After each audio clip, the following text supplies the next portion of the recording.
people thought they had a way to hide risk or to pass risk along or to make risk disappear. Every difficult risk management decision you take being subject to second guessing, there is a risk of a significant chilling effect.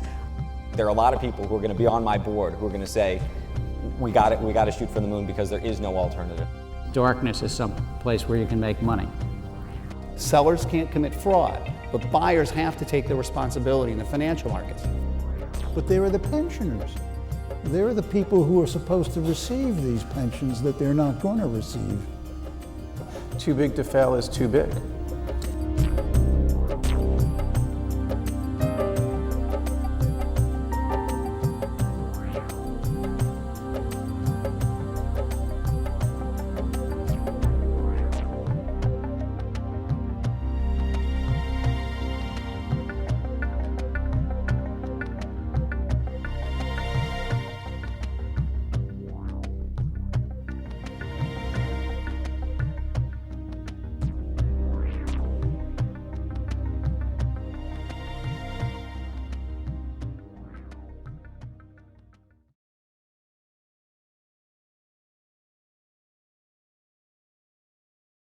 Bruce Greenwald, Ed Conard, congratulations.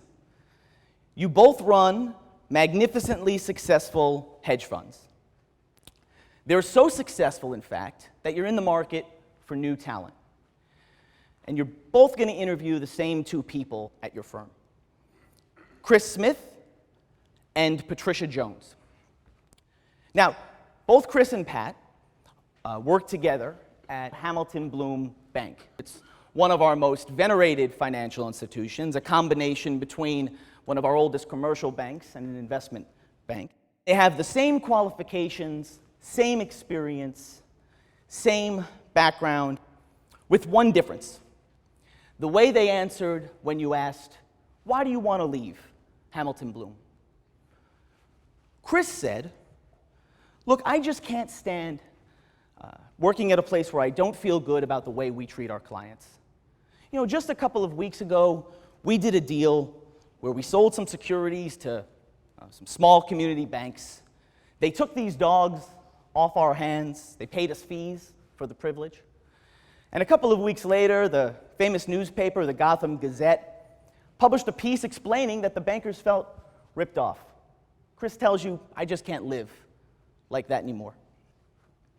Pat gave a different answer. Pat said, I became a banker because I'm a capitalist. I believe in markets. And working at a bank like Hamilton Bloom today, you can't do anything without somebody having a criticism of it. Just to give you an example, a couple of weeks ago, we did a deal with some small community banks. It ended up in some big spread in the Gotham Gazette, and the bottom line of the story was, get this, the banks wanted to buy stuff we wanted to sell. I can't work at a place where every time I make a decision like that, it'll be criticized. Bruce, who are we hiring today? Christopher is the guy who says he doesn't want to do this anymore. It's not a decent thing to do. I'll tell you what my immediate honest reaction is. How stupid is this character? How did he not know what he was getting into? I guess if I had to hire one, it would be the woman, because I think she's got an issue which is probably an issue that worries me at least slightly less, which is that when big money is at stake in these firms, the competition is relentless. And the competition is relentless even beyond the point where there's no material benefit to any of this money. I mean, these people make absurd amounts of money. But it has to do with their standing in this world.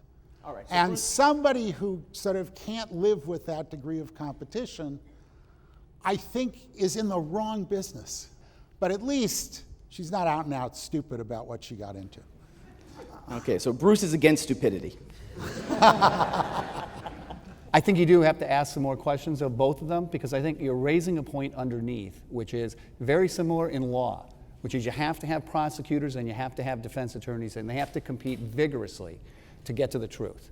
And so you can't have a system where the sellers are responsible for the buyers. Sellers can't commit fraud, But buyers have to take their responsibility in the financial markets. Financial markets have to work under the assumption that buyers are highly knowledgeable, that they're taking responsibility for themselves, and that they are competing as vigorously as the sellers. And to confuse those two roles is to suggest that a defense attorney somehow he's going to adjudicate who he's going to represent vigorously or she is going to represent vigorously or not. And I'm not saying that the banks are guilty. Hey, would you feel that way about spoiled food? No, because I think you're committing fraud in that case. I think that you have to reveal what it is that you're selling. You can't be intentionally withholding the fact that the food is spoiled. Okay, but if you said, how about buying spoiled food? And the buyer said, yep, I'd like to buy spoiled food. I don't think you say, Oh, but hey. there are ways of describing spoiled food that don't sound so bad. And I would, We've all eaten some of that. and I would agree with you in the case of retail buyers and naive buyers. But when you're talking about hedge funds and sovereign wealth funds and other banks and European banks, at some point you have to say, I don't know how to define what competence is. The problem is that the line isn't drawn between unsophisticated individuals and sophisticated entities. There are cities. I mean, we've had this serious problem with cities being sold this stuff.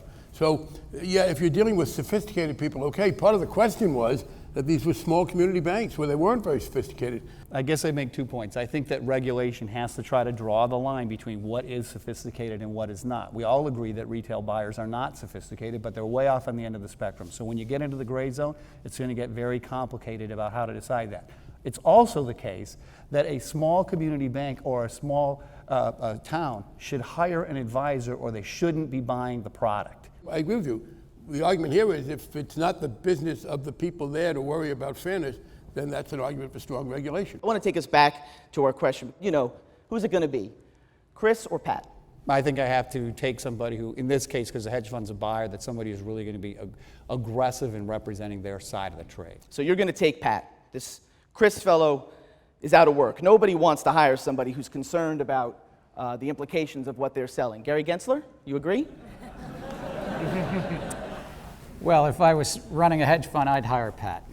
But I think, just on Ed's point, I think there's something called information asymmetries. Without a doubt. And that the large banks have information that they don't necessarily want to share because darkness is some place where you can make money. And that small community bank might not have that information. I'd hire him for the committee. You'd hire who? I'd hire Chris for our committee. To work for your committee? Sure. Let's get back to our world where we've got folks who want to leave a bank like Hamilton Bloom and want to go to a hedge fund. Andrew Sorkin, is that a fluke or is there a broader trend? Oh, I think there's a lot of people that don't want to work in the big bank Wall Street world anymore, in part because they don't want to be in the newspapers, they don't want to deal with the regulations, they don't want to deal with Barney and Gary and all of these issues, and they're trying to find a way to still be part of this profession, but to do it, frankly, without the lights on them, and that increasingly is in the hedge fund world, and that's increasingly in the private equity world. Wilson Ervin, is that right? Is that a real problem? That is a real problem. I was actually walking outside with a senior trader the other day, and he says, I'm at home, my wife is saying, I'm reading all these stories about traders going to hedge funds.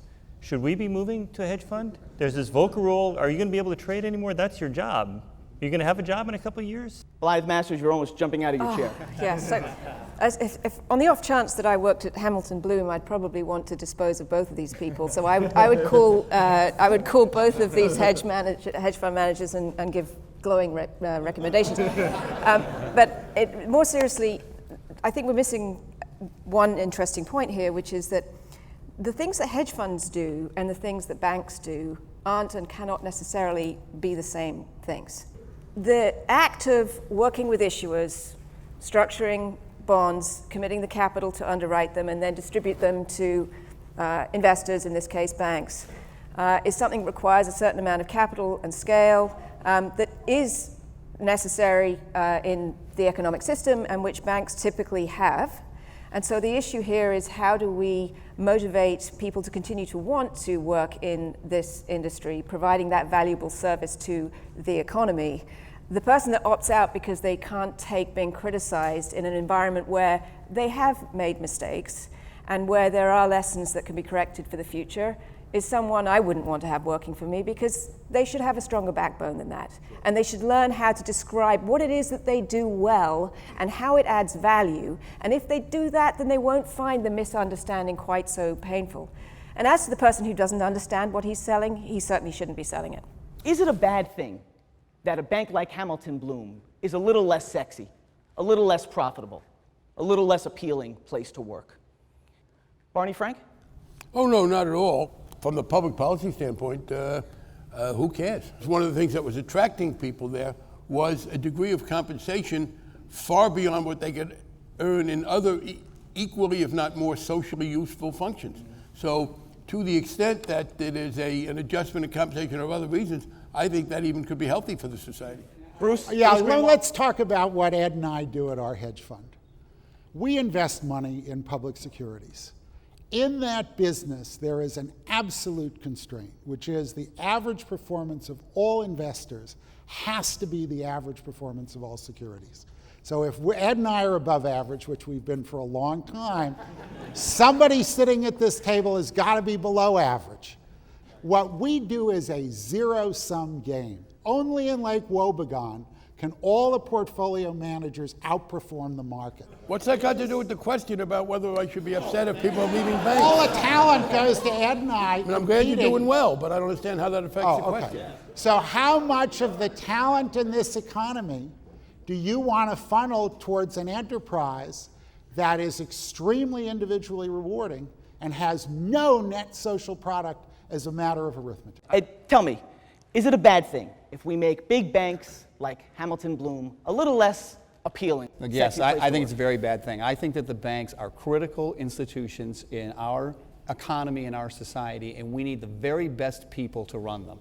So you think it's a bad thing to take a Hamilton Bloom and make them an unappealing place to work? What we need banks to do is to become experts, which is what they are, in that credit default risk, and they have liquidity risk as well. And they have to be on both sides of that trade, because if we distort the markets and have them only on one side of the trade, long only, we know that that's a very bad place to be. Yes, banks are very important. So are a lot of other institutions in this country. And the question is, if there is some reduction in the relative appeal of banks vis-a-vis others, that doesn't mean they go to mediocrity.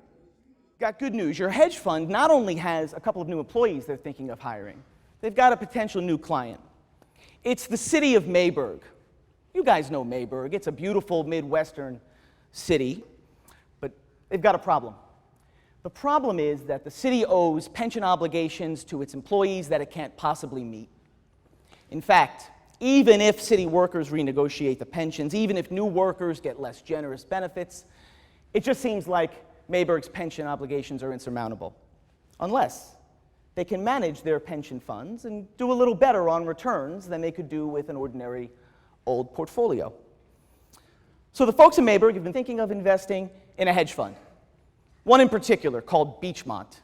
Now, Beachmont, you'll remember, it's a high-flying, famous hedge fund. Its macroeconomic strategy has allowed it to have superior returns for the last 5 years. Caroline, would you play for me, please, just for a moment, a member of the Mayberg Pension Fund Board? Bruce, what should she do? I'll give you an honest answer, because I was director of research for a big organization. We do not want her as a client. People who are unsophisticated investors who stretch for extra returns thinking there's not going to be extra risk associated with it are heading for trouble. Not only that, once they start to live that dream, they are unsteady money.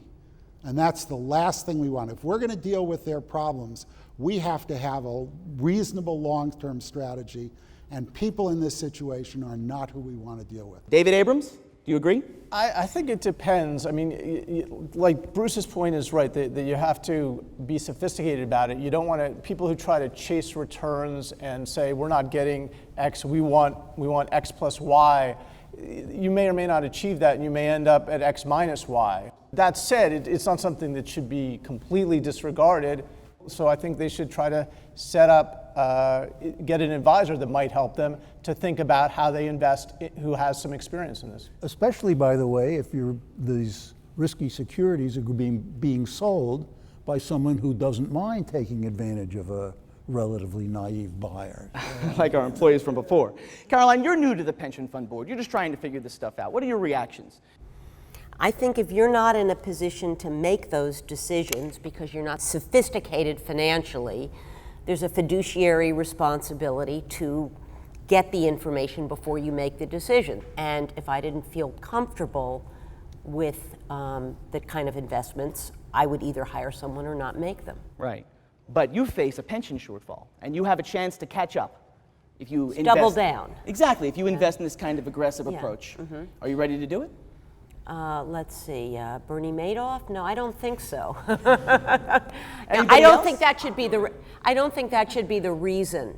In other words, I'm behind, and so I want to catch up.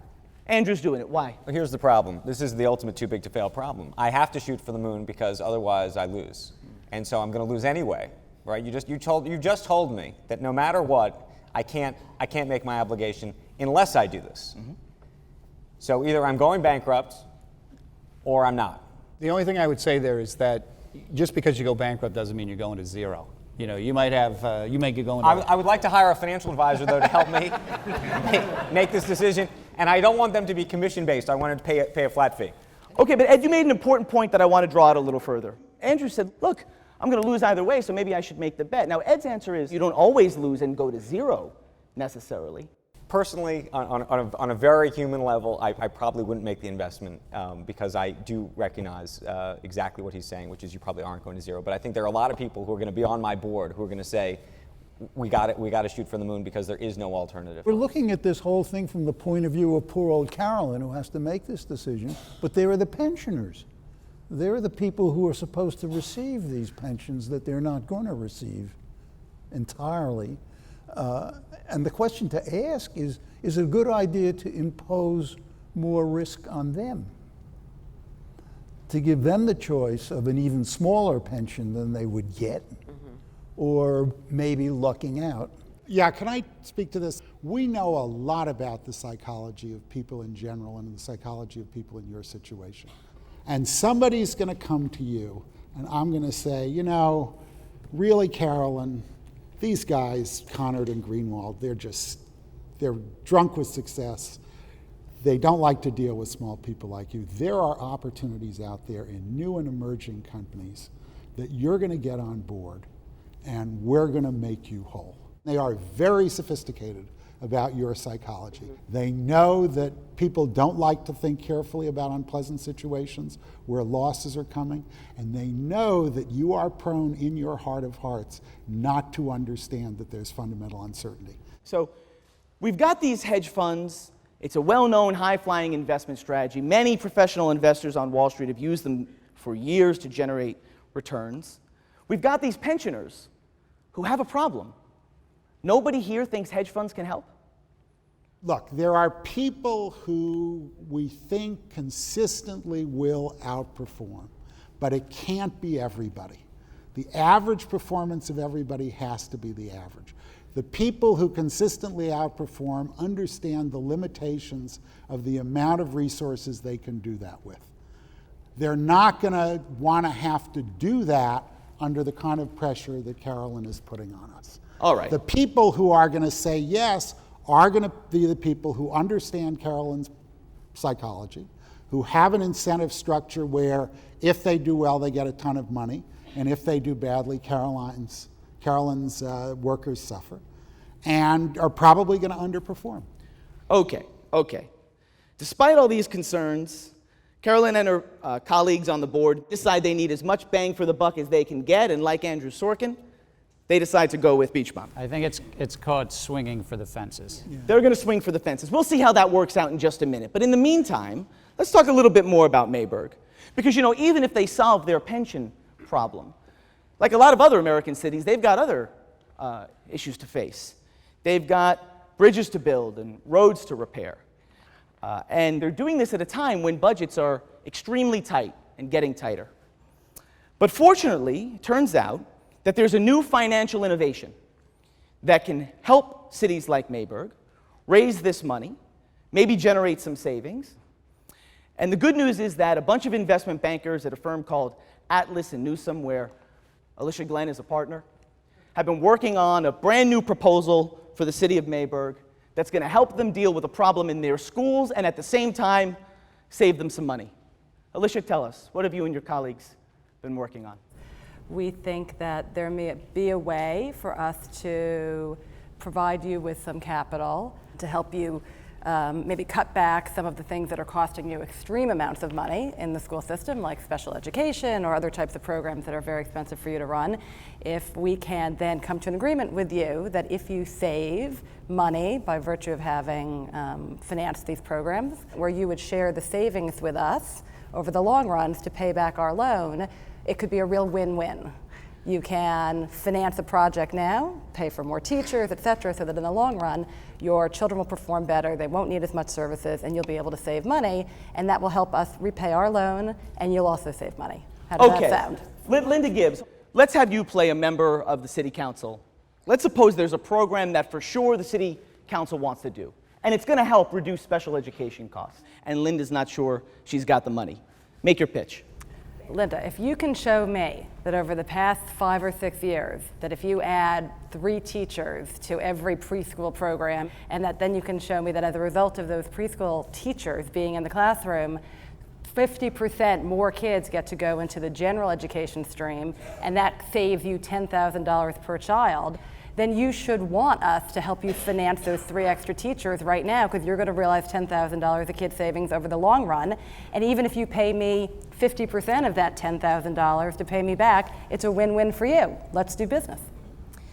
So we should talk. Okay. Right? And there's a bunch of really important questions. I think it's how cashable are the savings? And so yes, it's going to hypothetically save some money, but can you actually extract those dollars from the system? How tied up are they? Maybe those teachers in special ed can't be fired. And then how long before you can actually extract the dollars? And so if it's something that you can show me that the savings can happen next year, and I can repay you, and I can limit your profit to a short amount of time rather than decades of time, and I can actually see the savings in a realistic time frame, then maybe we have something to talk about. Bob Solow, any problem with having an investment bank help a city deal with a problem like this? No, there's no problem. There's no problem if we know exactly what they're doing. This looks to me like a case where what finance is all about. Not hedge funds, but here's someone who has a productive idea, a way of improving education, and all that's needed is, or one of the things that's needed is some capital, and you provide capital for a price. That's fine. I don't see any fundamental problem there, as long as both parties to this transaction know what they're doing and are being honest with each other. Barney, Frank, any problem with this kind of a setup? Yeah. There's no free lunch. I am very skeptical that the way to improve the revenue stream for good public policy is anything other than taxation and then being efficient and not wasting money. That doesn't mean it'll never be good, but we have had a lot of bad experiences with people getting in over their heads, not fully understanding the risk. Part of the problem you have is simply the incentive structures are very different. The expected time in office for the people making the decision is a lot shorter than the duration of the obligation.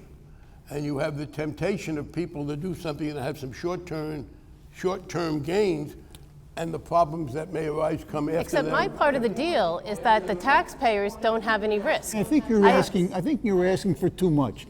This is a situation in which perhaps the shape of the time stream of gains is very different from the shape of the time stream of costs. And what's being proposed here is a way, you have to lay out some costs before you get the benefits. It's very hard to do that with taxation. That's what borrowing is for. Well, I would be very skeptical. In the first place, we have this, you talk about asymmetries of information. You have had very bad results for a lot of the communities who don't have the sophistication. If it is properly regulated and there are rules in place against abuse, then it might happen. Linda Gibbs, you're on the city council. What do you think? The bottom line for me of the deal is that I only have to pay out of taxpayer dollars if this thing that Alicia has brought to us actually works. The problem with this is not the risk for the town here, because ultimately if they fail to deliver the savings, you don't get repaid. So you're taking the risk. The real problem with the structure is that it's not scalable. To solve the kinds of quantum of problems that cities across this country are facing, this is a very nice idea, but it isn't going to be large enough to solve these problems in a wholesale fashion. It's very unclear where high quality savings opportunities can come from. If it was that obvious, the cities would have been doing it already. But there are real situations like this. If you look, for example, if you look at like heating infrastructure, energy savings things, there are trillions of dollars of investments that need to be made all across the country that are very, very difficult to finance right now. We can unlock huge savings from that. There are actual free lunches there. You may need to hedge some of that with derivatives to make sure you lock it in. That could raise also some interesting issues with municipalities. But there are real investments like that that need to be made that right now are very hard to make. Well, I think that's a point. It's not a panacea for all of municipal finance problems, and it's not in lieu of thinking about correct tax policy. It is a way for cities that are trying to be thoughtful about incremental programs in a long-term budgetary exception. It is a toolkit. Heating may be one of the unique ones where there were some real savings from heating. But in a lot of the other stuff, in education, they are not revenue-based.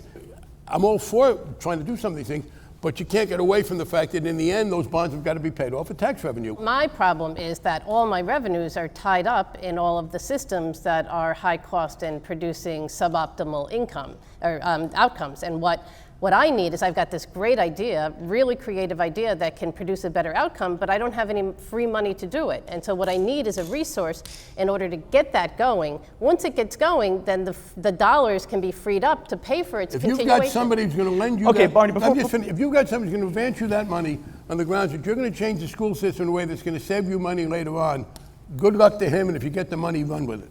I'm convinced that I have a way to get a program off the ground that's going to make improvements in the lives of children, and I've got a risk-free investment that I only have to repay if I see savings to my budget, so why not? Right. And I'd like to go back to our friends at the Beachmont Hedge Fund. Remember, we started tonight with our friends Chris and Pat, the two traders who were looking for work, and it turns out that Pat, after leaving Hamilton Bloom Bank, has moved on to Beachmont. And before she got to Beachmont, she took a month of vacation. She went to Hong Kong. She was going to have some fun. But you know, Pat's idea of fun is paying attention to local currency markets. When she got to Hong Kong, she noticed something. Her old bosses at Hamilton Bloom had put on a big bet on Asian currency. So big that Pat took notice, and she told her new bosses, let's bet against them. Let's get opposite this big Asian currency bet and make a little money. David Abrams, any problem with Beachmont taking a position, betting against one of the country's most venerable financial institutions? No problem whatsoever. As long as it's either public information or not, because she was recently employed at Hamilton Bloom, was it? Pat can bet in the currency markets as long as she follows whatever rules are in the Hong Kong currency markets. I think the bigger issue is if what's the purpose of the bank's position by taking this bet? I mean, if they're just gambling, that strikes me as inappropriate for the bank. Another party, what's the difference? It sounds like folks are comfortable with the hedge fund making this bet. We'll see in a little bit how this bet turns out. But in the meantime, the folks at Hamilton Bloom are starting to think a little bit about the incentives of their traders. You know, the incentives that might have led the traders to take a big position in Asian currency in the first place. They're starting to wonder, what are we rewarding here, and how are we rewarding it? Advise Hamilton Bloom Bank. How should they be paying these employees? A number of things. You do not want to have direct drive. If you pay a guy purely on direct drive, without oversight, without any qualitative judgments on the aspects of his or her work, they will game you. And so you have to worry about your agent's behavior even inside a bank. Tell me, what is direct drive? Direct drive is if a trader gets paid X% of what they make, right? I think in old school Wall Street, that used to happen a lot. I think in new school Wall Street, people realize that was a stupid model. That can get you in all kinds of trouble. When you're paying these people, you need to understand what kind of risk they're taking. You need to make sure there's the right controls around them. And I do think deferrals are a good idea so that if you pay them a lot of money and you found out that in spite of those controls, they were doing something against the firm's interest, you can get some of that back. So you give them some skin in the game. Blythe Masters, do you agree? I agree with the described framework that was just talked about. I think that if we go back 5 years, that's not the way things looked at all, and that things have changed very dramatically over recent years. So do they need to change further? I would say that it remains to be seen. There are requirements today to defer compensation. There are requirements for clawbacks, as described, that are typically triggered by subsequent events. There's a significant stock or stock option component of compensation, which aligns the incentive of the individual employees with that of the institution and its shareholders through time. All of those things have changed. Ed Conard, do you agree? Yes, but I think Blythe said something very important at the beginning, which is critical. She doesn't know today whether what she has in place is going to work in the future. And the same thing was true 5 years ago. There's a major X factor there about where the next problem will arise and why it will arise there. Okay, Blythe. So it sounds like Ed's impressed with your advice. So are the folks at Hamilton Bloom. And they're going to adopt a pay plan like the one that you suggested. But there's one person at Hamilton Bloom who's not so happy about it. Me. I'm their top trader. I produced $100 million in profit a year, every year, for the last 6 or 7 years. I understand you want to pay me overtime, but I've got a hedge fund who's willing to hire me today, and they're not going to make me wait 5 years for my compensation to vest. They're not going to make me defer. They're not going to make me take stock. Convince me to stay at Hamilton Bloom. No. Well, that raises a question, doesn't it? Because why would talented folks stay at a bank like Hamilton Bloom if you don't have an argument for keeping them there on the pay plan you just described? Well, let's take a step back here. It sounds like you're a proprietary trader. Anyone that's making $100 million a year purely out of the basis of the genius of the content of his brain and beating markets consistently like that, that's essentially proprietary trading. That activity is essentially rendered illegal under the new regulatory framework that Hamilton Bloom is operating under for a start. Now, if you're making well said. Now, if you're making the $100 million by virtue of serving Hamilton Bloom's clients, using Hamilton Bloom's capital, using Hamilton Bloom's reputation and connections, global capabilities, probably the $100 million didn't come out of the content merely of your head, and you will not be able to pick it up and translate it into an immediately analogous circumstance at a hedge fund. Well, it sounds like you've got pretty convincing arguments. I You've agree. got reasons for me to stay. Don't give up so soon. No. I sense from her very quick response of no, there's a cultural element where she's thinking, I don't necessarily want to have somebody like that working with me, who's going to try to come and hold me up like that. Yeah. Is that right? Did it sound like I'd had that conversation before? Maybe once or twice. Could I point out that this problem would be slightly ameliorated by a decently progressive tax system?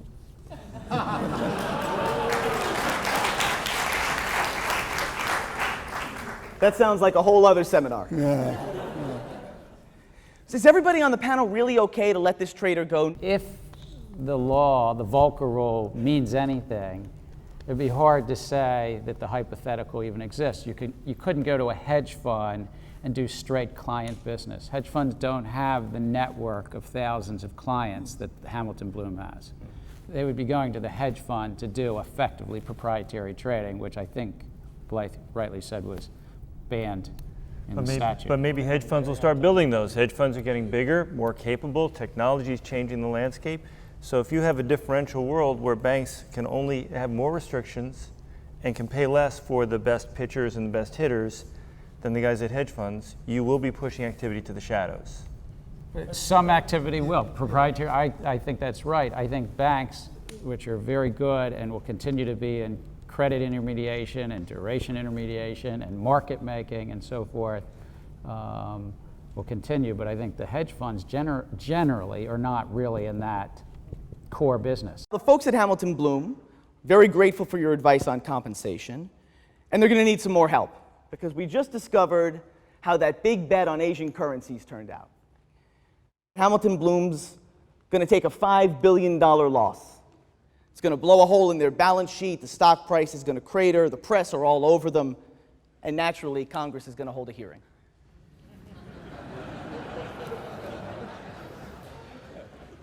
Now that might not sound too surprising given the events of the last few years, but let's back up and think just a little more basic principles. You know, businesses make mistakes. Big businesses sometimes make big mistakes. Andrew Sorkin, tell me, can you think of some examples where a significant business has made a big investment, for example, in an internet company or in some other area, and just made a mistake and it turned out to be worthless? AOL bought Time Warner, dropped 80%. Daimler bought Chrysler for $37 billion, sold it a couple years later for $7 billion. Quaker Oats, before they were bought by Pepsi, bought Snapple for $1.7 billion, sold it 27 months later for $300 million. And those are just a few examples. Now, I think a person on the street might say, you know, I don't understand the difference between all the examples Andrew just gave us and the loss at Hamilton Bloom. Why is it that when those things happen, life goes on, but when Hamilton Bloom makes a mistake, we have a hearing? Bob Solow, what is it about banks? Banks are institutions that lend, and lending affects what happens in the economy as a whole. And when a bank goes down, a whole bunch of transactions are in trouble. It can't be contained within the stockholders of the bank. If a manufacturing company makes a bad bet, the stockholders lose. If a bank makes a bad bet, a large part of the commercial infrastructure, a big bank, may be in trouble. And we allow that to happen. Yeah, Bob, don't you, I mean, if a manufacturer goes down, communities, suppliers, vendors are also hit. Shouldn't we also have that big banks, there's a freedom to fail in this country? And whether you're Time Warner and make a bad bet on AOL, or Quaker Oats on Snapple, or a bank, shouldn't there be a freedom to fail? Of course there should be a freedom to fail, but the thing to do is to arrange the banking system so that the failure of even what sits as a large institution doesn't damage the system. Yeah, I agree with that. Is that right, Gary? Is that what makes banks special? I think to some extent, sovereigns for centuries have backed banks, partly because of their sheer size within their economies, and partly because of what Bob said, they're so interconnected. But I think it leads to some bad outcomes, because when there's not a true freedom to fail, then the credit arrangements, the lending to those institutions are at different rates. They're subsidized in essence. I agree. And the incentives to the bank are... The law now says that.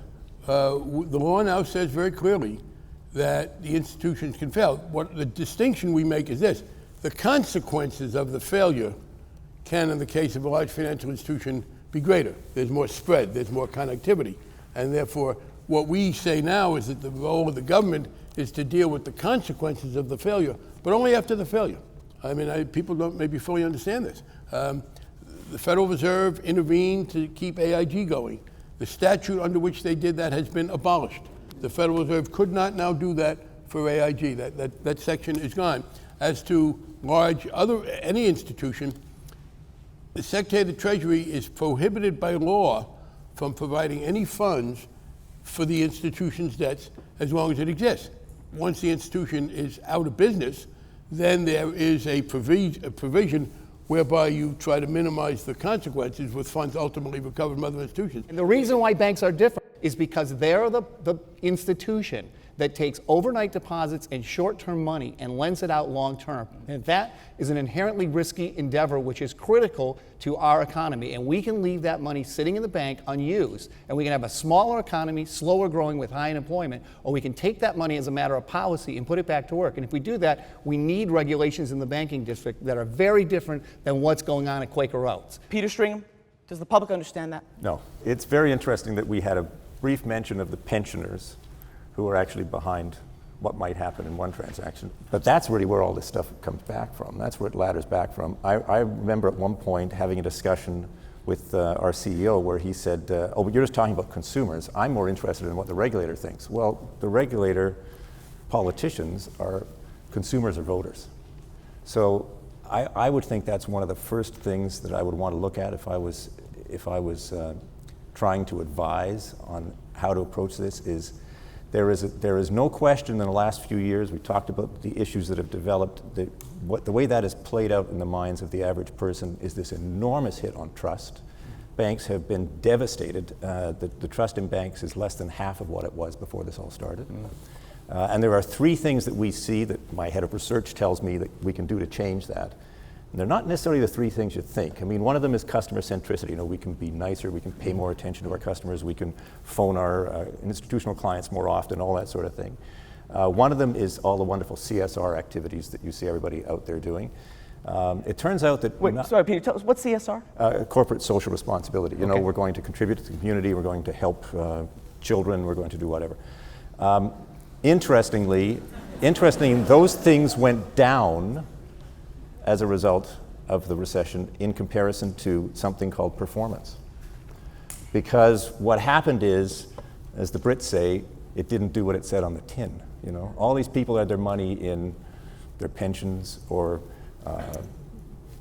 a mortgage, whatever, suddenly found what they were told, what they thought was the reality, wasn't the reality. So that's your first issue if you think about how you're going to influence the man on the street or woman on the street in a broader sense, is how are you going to convince them again that you can perform?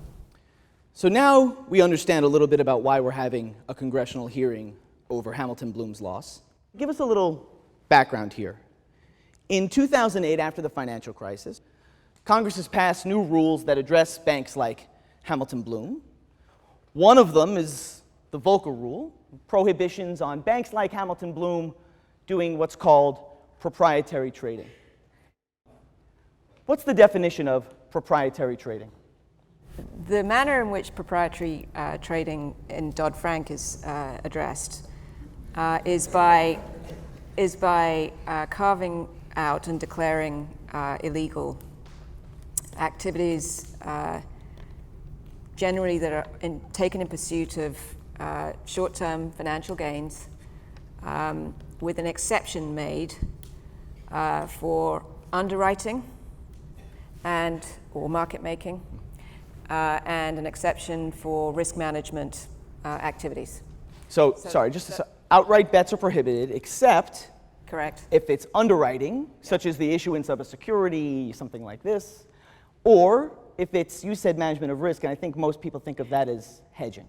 Yes, you could use that description. Okay, let's. So for me, I guess what I'm wondering is, do you have a good sense as to what the difference is between these three things? No. And the problem is that whilst I think the concept of arguing that large outright proprietary bets in banks should be prohibited is a good, simple, understandable concept. The challenge is when you try to translate that into legislation and rules, and more important than just the rules, the subsequent action of regulators who are engaged in ongoing supervision under those rules, it becomes much, much more difficult. As you try to define something like market making, if you're taking risk on behalf of clients, what about managing that risk on a portfolio basis? And once you get into this environment where you're subject to every difficult risk management decision you take being subject to second guessing, there is a risk of a significant chilling effect on bank risk-taking activity. If it goes too far, that can have a problem. Is it that hard to tell the difference between what is proprietary trading and what's not? I ran risk for 10 years at our place, and defining that with a bright line is impossible. Can't be done. Barney, And- can't be done? I never said it would be done with a bright line. These are straw men. Anytime you make any kind of change in regulation, and many people here would have liked us to have made none, I suppose, you're going to have a transitional period when there is uncertainty. And it is true, in the first year of this, there will be uncertainty. Within 3 years, there will be a great deal of certainty. There are rules and precedents that are set. American law often works that way. I do think you will see regulators who are not bloodthirsty, not seeking to penalize people. There can be a period in which people are told that's not the kind of thing you can do. It will not bring down on their heads penalties. These are not poor, cowering galley slaves who are going to get whipped if they miss a stroke. The notion that people will forever be living in uncertainty is clearly not true. On this issue of proprietary trading, I think it's one of the hardest things that we regulators were asked to do by Congress, but it's doable. It's to prohibit proprietary trading, which Blythe earlier said she wouldn't keep you, Robert, you and the $100 million trader. Mm-hmm. Blythe said she wouldn't keep you. So on some level, Blythe and Barney and I agree. You can prohibit some proprietary trading. You all agree about firing me. Well, it seemed to be the right thing at that moment.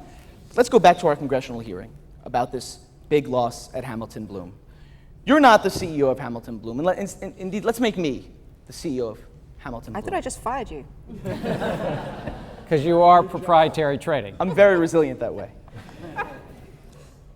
I'm the CEO of Hamilton Bloom. I come to you and say, I've got to go in front of Congress tomorrow, and I've got to explain not what the law is, not what it might be, what the law should be on proprietary trading.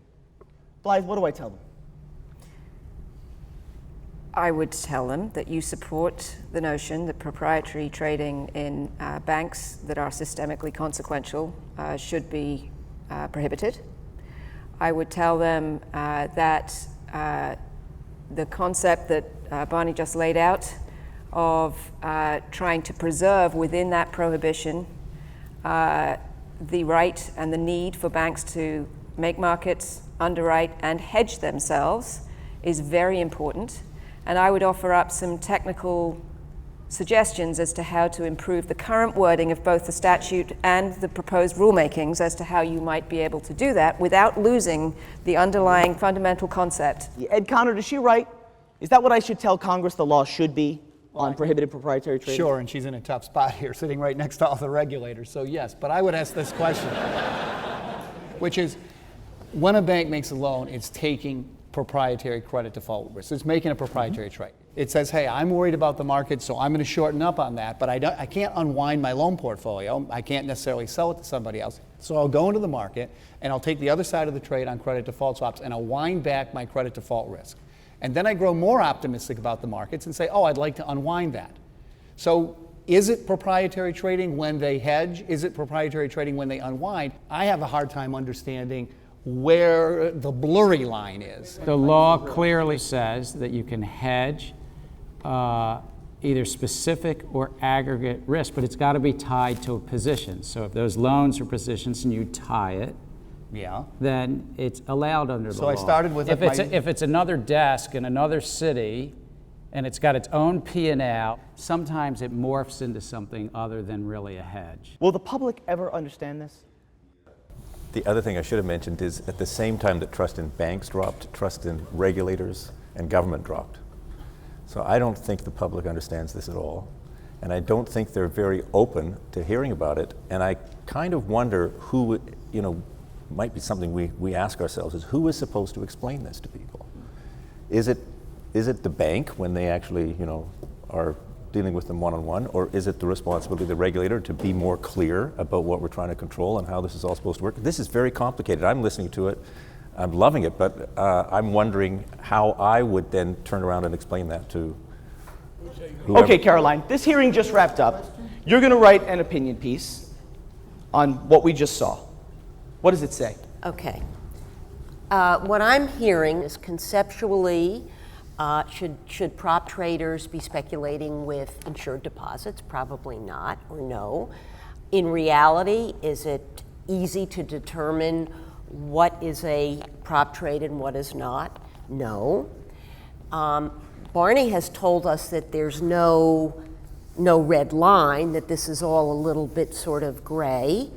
And we've also discussed the fact that regulators are human beings and The biggest financial crisis since the Great Depression occurred with anywhere from 50 to 60 regulators from the Office of the Comptroller of the Currency sitting on the desks, going to work with the bankers. So why should we have any confidence that this is the solution to the problem? Okay, Carol, before we get there, let me ask. Maybe Volcker's not the answer. Is there another way to help us deal bank with capital. banks? Bank capital. We all forget that the goal of regulation is to protect the taxpayer. If the shareholder absorbs a loss, that's fine. So what we need to do is to create a disincentive, if you will, to getting big. The larger the bank, greater the assets, the more capital you have to hold. The incentives here are misaligned. I reread an article that Michael Lewis had written a while back called The End. It talked about the end of private partnerships. Once it's other people's money, you introduce whole new problems. And I'm just not convinced that the 2,000-page Dodd-Frank is going to prevent the next financial crisis. Barney? Well, first, I don't know why people no, it's not 2,000 pages, it's about 800 pages. You're talking about legislative pages, a lot of lines to it. Secondly, who can read when it? you ask about the public, by the way, I'll tell you this, the debate in the public is not between the Volcker rule and totally unrestricted. One of the things what I saw as a major problem in the system was that people thought they had a way to hide risk or to pass risk along or to make risk disappear. One of the things I am most proud of is the requirement that you can't securitize loan without some risk retention, that you can't make loans that you don't care if they're ever repaid because you're not going to get them paid back. I think that's very important.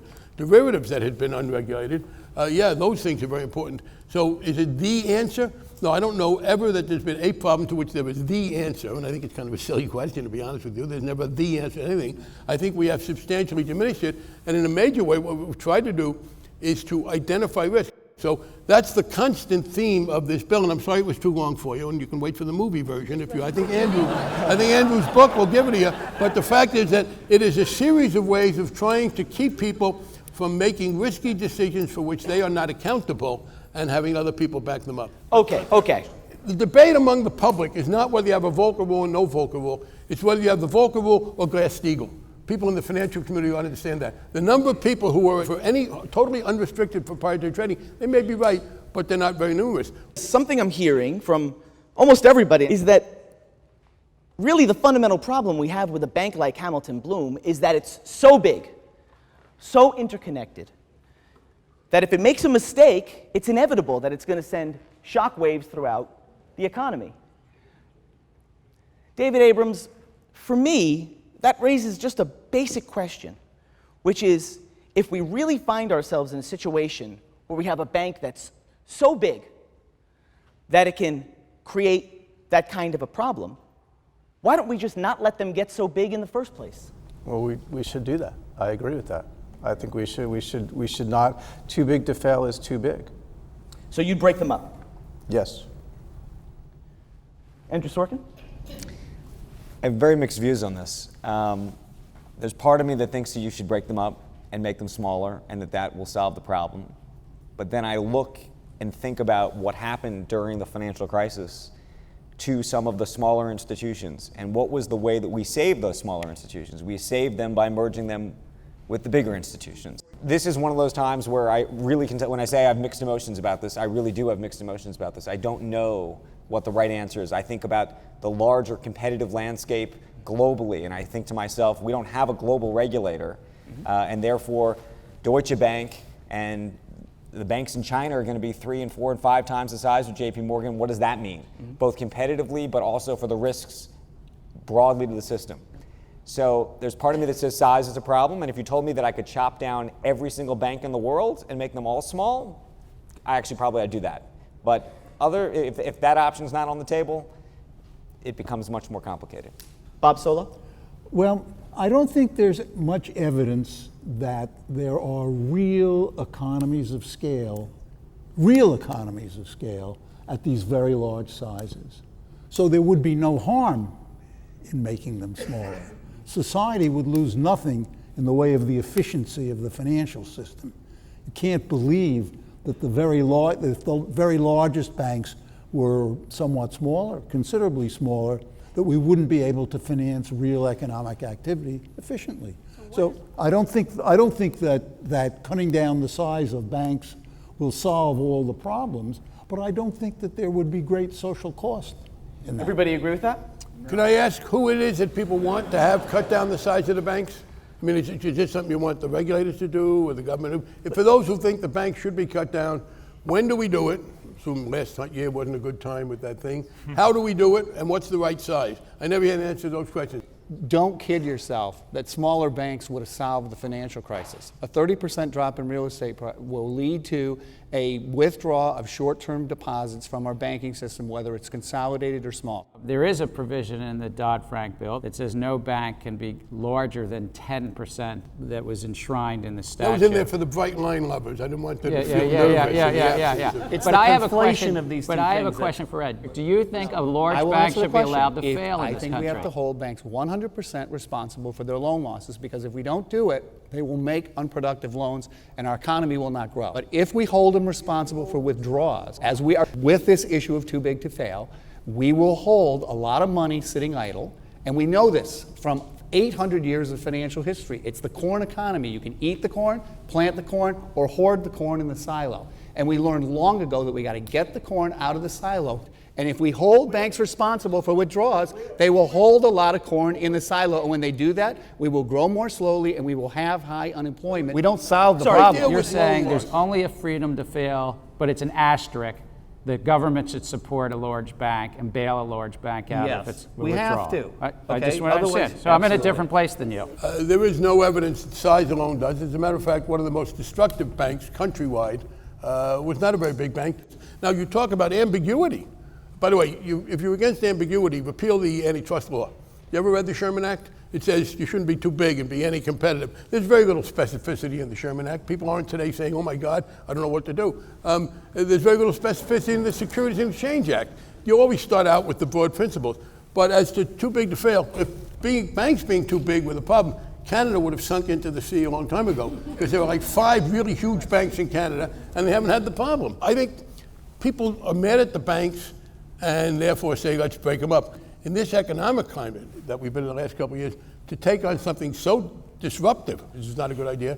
I don't know who does it. Until I get answers to those questions, I don't take it too seriously. One of the things that is, I think, the least well understood in this country, very poorly understood in the media, very poorly understood, frankly, in the financial community, is that OLA makes the big banks in this country safe to fail.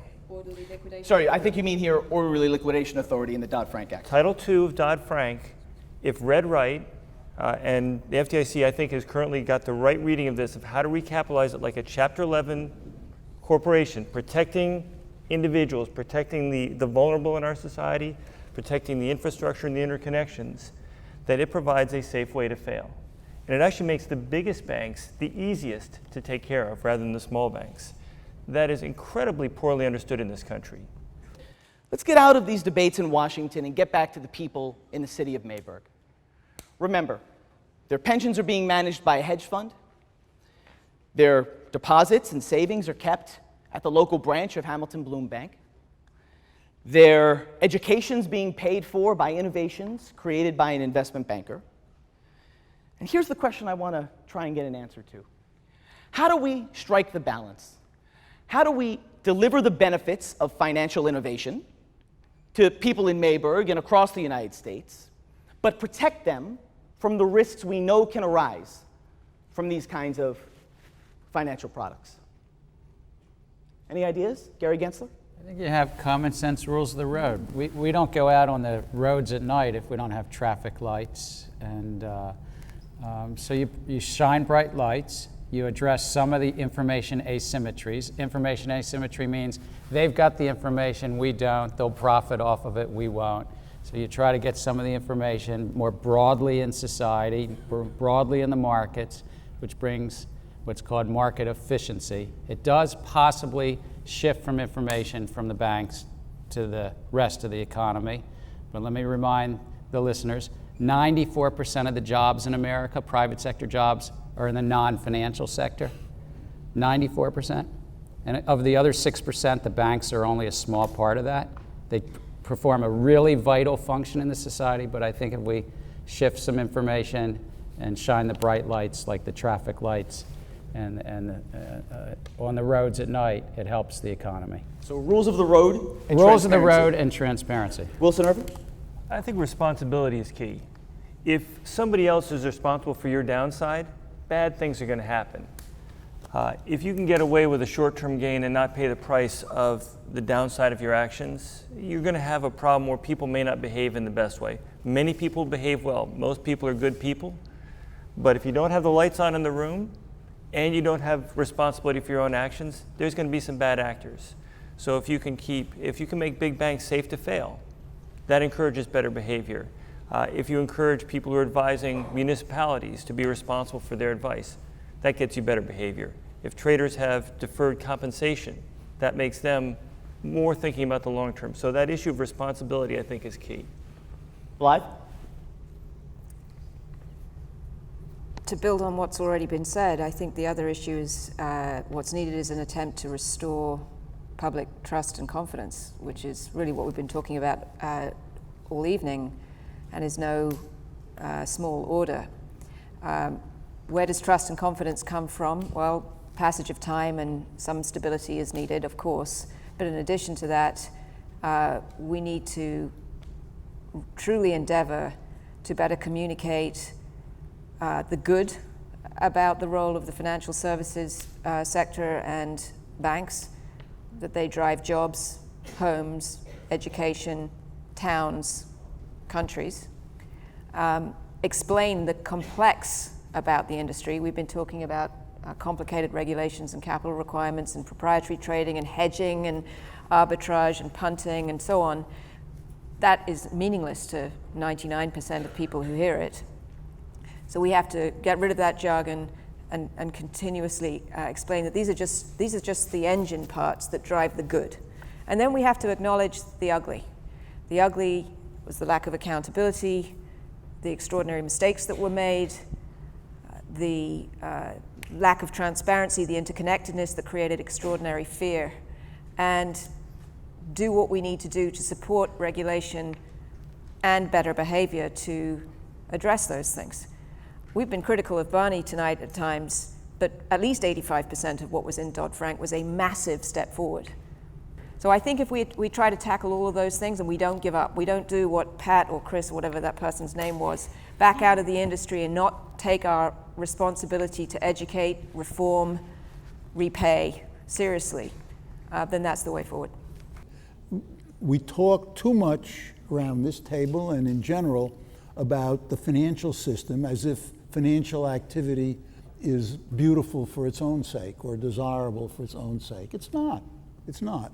I suspect that we're overfinanced as a society. There's too much financial activity. There are too many resources, too much highly skilled labor, too much capital, too much of everything tied up in financial activity that has very little real social productivity in the sense of enlarging the production of goods and services that we all live from. And if we had a little less financial activity, if we made it, even if we made it a little less profitable, like the handicapped Hamilton Bloom Bank you were talking about, it wouldn't do the country, wouldn't do the real economy any harm, and it would make the job that Gary was talking about, and Blythe as well, of making it clearer what's going on, improving transparency, making some rules of the road, improving incentives. It would make that much simpler, or at least a lot simpler. Thank you, Bob. And let me just say thank you to the entire panel for what's been a fascinating discussion.